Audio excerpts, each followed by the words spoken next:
Olá, cursistas! Sejam muito bem-vindos à nossa aula. É um prazer estar aqui com vocês. Meu nome é Polinar Jonan e hoje trabalharemos juntos a disciplina Fundamentos da Zootecnia.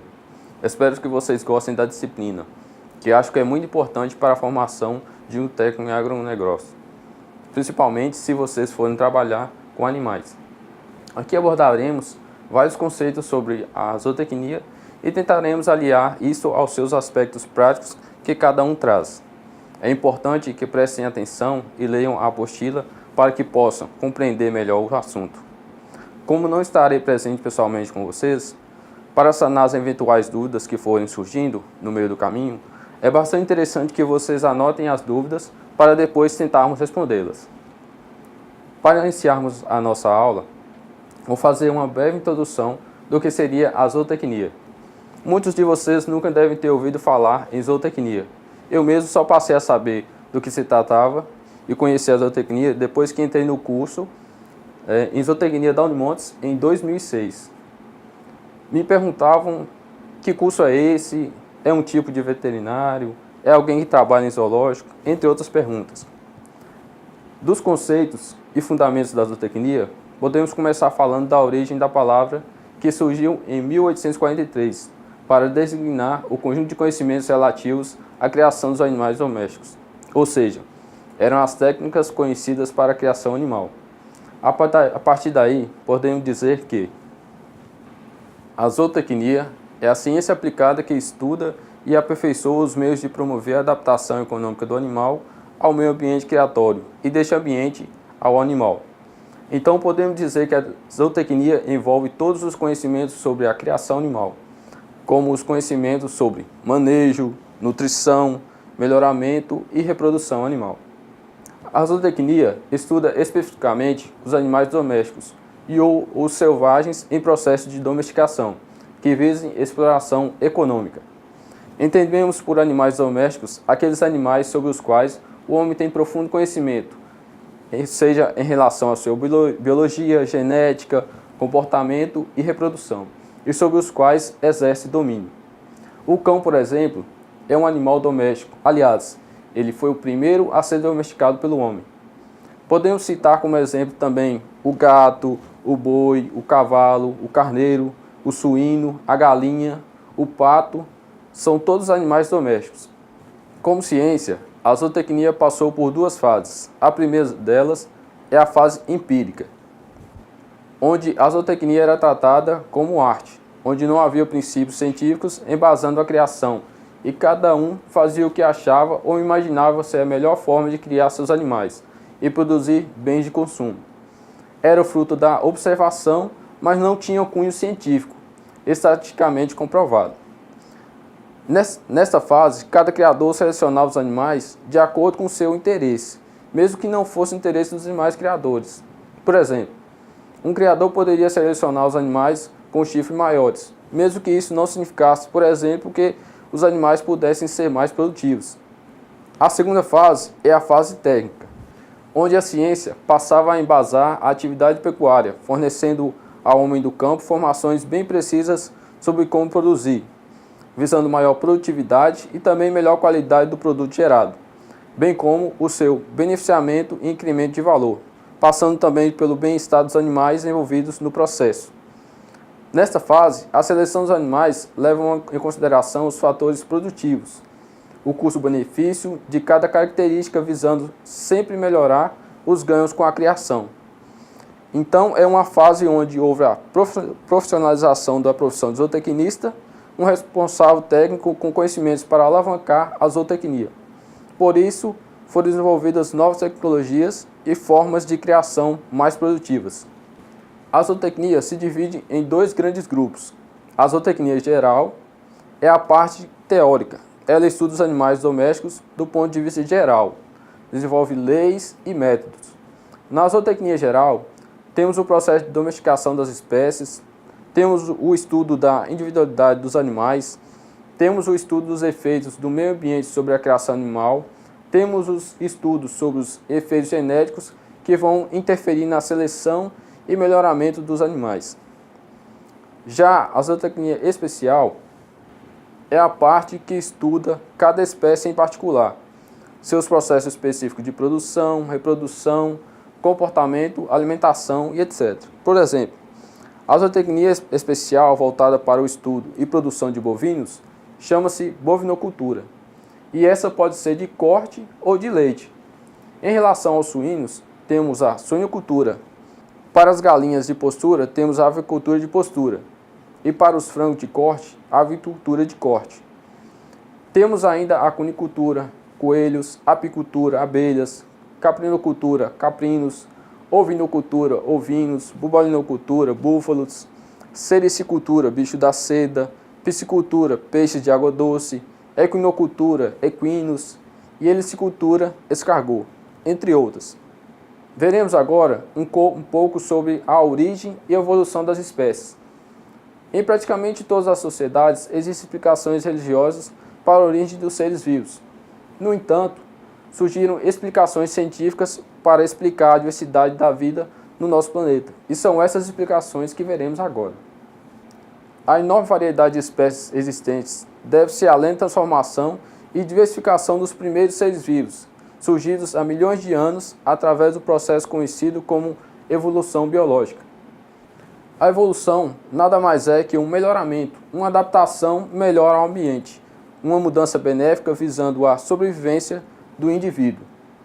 A evolução tem suas bases fortemente corroboradas pelo estudo comparativo dos organismos fósseis ou atuais, ou seja, através da comparação entre espécies, vivas ou mortas, através dos fósseis, pode-se observar semelhanças entre elas e o que levou os cientistas a perguntarem se essas espécies não tinham um ancestral comum.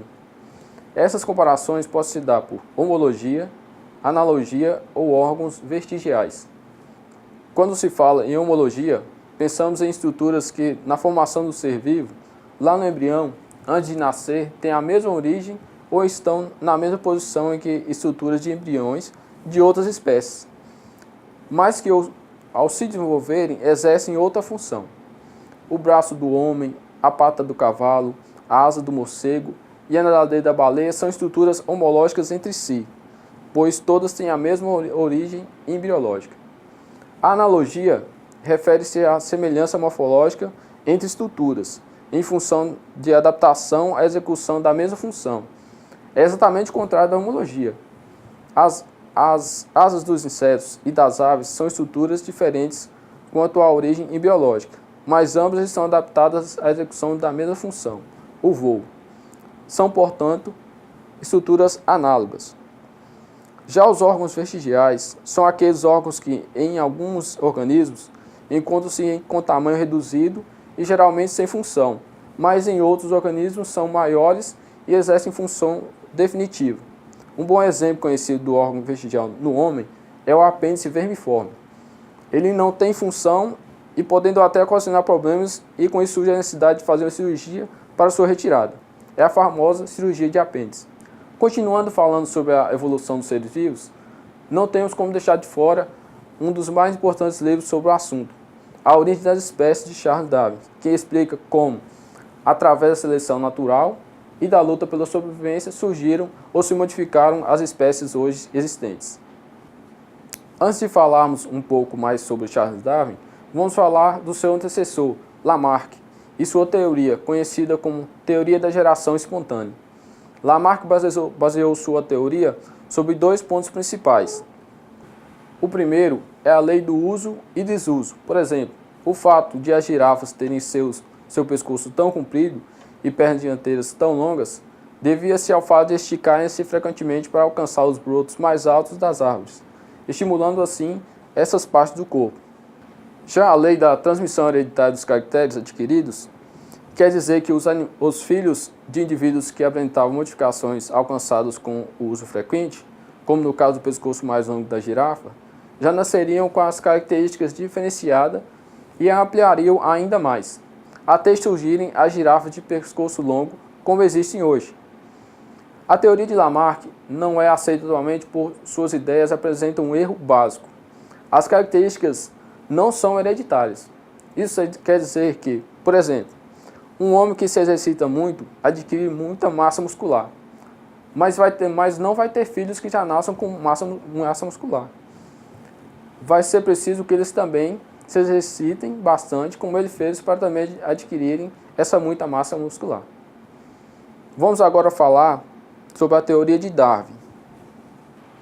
Os princípios básicos das ideias de Darwin podem ser resumidos da seguinte forma: os indivíduos de uma mesma espécie não são idênticos entre si, eles têm grande capacidade de reprodução, no entanto, poucos chegam à idade adulta.